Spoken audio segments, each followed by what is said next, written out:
Year, Kate visited the Kemp family whilst working with Roman as part of her mental health campaign. And Mum Shirlie joins me now. Good morning to you, Shirlie. Good morning. Now, you're with us because you have spoken out about the issue that we've had on this show a lot is about the gender pay gap, the gender pain gap. Yeah. And we're on a mission, really, aren't we, to get sort of that to be taken much more seriously. Now, 1 in 2 women feel that their health concerns are ignored or dismissed because of their sex. And it's particularly true for those who suffer from things like endometriosis, which is the thing that you have spoken about. Now, on average, it takes, this is extraordinary, 8 years and 10 months to get a diagnosis. This is despite the pain actually being crippling when you have it. Just tell us a bit about what you've suffered with. Yeah, so I started suffering pains as soon as I started my periods, really. So this was mid-70s, kind of 75, 76. And my mother never had period pains. So when I used to have these excruciating period pains, I would be bedridden, vomiting, unable to move. My legs would be in pain, my back. So she would call our local GP around, and he did not diagnose anything. This is not a period pain. This must be something else. You may have food poisoning. I even got told I had food poisoning once because of the vomiting. Didn't make sense.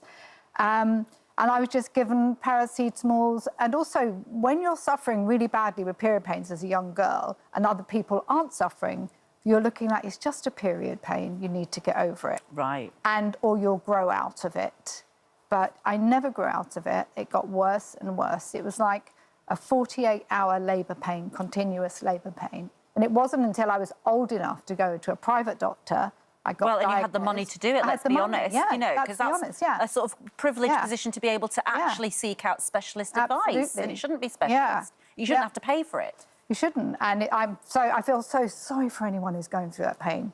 Because it really is. I will compare it to labour pain. But when you were in Pepsi and Shirlie, you were on tour with Wham and all of this, what were you, in your 20s there, do you think, there? Yeah, where am I? Oh, yeah, there was a lovely photo there. Yes, so, but I'm just wondering how on earth you managed yourself, you know, if you knew that 48 hours was coming up and you were on tour. I mean, complete must have... fear, yeah. Yes. I would be looking at my diary. The thing is, Pepsi obviously knew how bad I was, so would always back me up and say, we can't do that. I mean, if I was on an aeroplane, I would just have to roll up in a ball, put a blanket over myself. I used to take too many ibuprofen and, you know, anti-inflammatory tablets, because you get to that point, but it's so dangerous to take anti-inflammatory, isn't it? Too many. So there wasn't any help. It was just literally, I feared that time of the month. So it becomes like a cycle. You're just thinking, oh, it's my period, and other women would be doing sports. And as a woman, also, I felt a little bit like, oh, maybe, you know, I'm just a weed and nothing, you know, I'm not very good at doing this. What's the problem? And it was embarrassing to tell anyone. It's embarrassing to tell anyone. And then, can I ask how old you were when you actually got a diagnosis, if you don't mind? Yeah, I was only like 22. Yes. Yeah, around 22. So it had been going on for a long time. It'd been going on for a long time. Hillary, Dr. Hillary's here as well. Yeah. There is actually no actual cure for it. You can just manage the symptoms, can't you? So why... Is it, I mean, obviously we're talking about in the 70s and the 80s, you know, where women's pain wasn't really taken that serious. But even today we hear about it. You know, Naga Chetty over on the BBC has talked a lot about it on 5 Live. And I think, it's, you know, there's certain women who are doing an amazing thing here about raising the conversation. Yeah, sure, this story is not at all unusual. Women are still waiting years and years to get that diagnosis. And one of the problems is that the symptoms are similar to other things, so it often gets dismissed. But these are period pains that are unlike normal period pains. This stops you doing your normal activities. This causes vomiting, dizziness. You're bedridden for a couple of days. And Shirlie says actually childbirth was easier, pain-wise, than having the endometriosis once a month. Can you do it in layman's terms? What is endometriosis? OK, so it's the tissue which usually lines the womb, but which spills out into the pelvis. So when the womb bleeds at period times, the other tissue bleeds as well. So you get organs sticking together, and that accounts for some of the symptoms. So common symptoms would be severe period pains, which would include pain that might go through to the back or down the legs and cause all sorts of other issues. Pain during intercourse and after sex as well. Infertility, difficulty falling pregnant, that's quite common with endometriosis.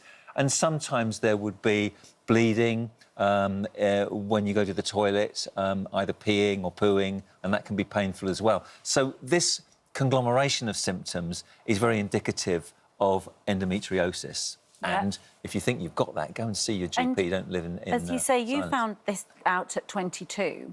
And did you worry about your fertility? Oh, I was told, yeah, that it will affect my fertility. And I was trying to get pregnant for about 4 or 5 years. So, yeah. After I knew that, yeah. Yeah, I did go home to my say, oh, God, I may be infertile. So I just wanted... So it made me want a baby even more. But... yeah, the thing is, and everyone's body is different. You can have a tilted uterus, a retroverted. So endometriosis also isn't one size fits all. There's different. Yeah. And ironically, pregnancy is actually bliss because you're not having Well, you're periods not during hearing pregnancy. it. So Can I just ask you, we're improve. slightly running out of time, but I want to get some advice from you and you, of course, as a doctor. So from you to the women, what's your advice if you recognise some of this? How do you get through to the doctor? How do you make sure you get a diagnosis and get real help? It is so hard. I think research, go into when you get your appointment, have that knowledge, tell the doctor. I think exactly I've got what you want. endometriosis. No, yeah, absolutely. And Hilary, what should you do if you're trying to book a GP's appointment and you're thinking, I've had enough of this? Yep. Be assertive, go in and say, look, my symptoms are compatible with endometriosis. Do you think I could have it? If you want, take somebody with you for moral support or take a tape recorder. Say, can I record the conversation we're having? I wouldn't mind that at all. Really? If a patient says to me, can I record it? Otherwise, I miss. I won't such a good remember half idea. of what you say. That's perfectly OK. Amazing. Or take somebody with you.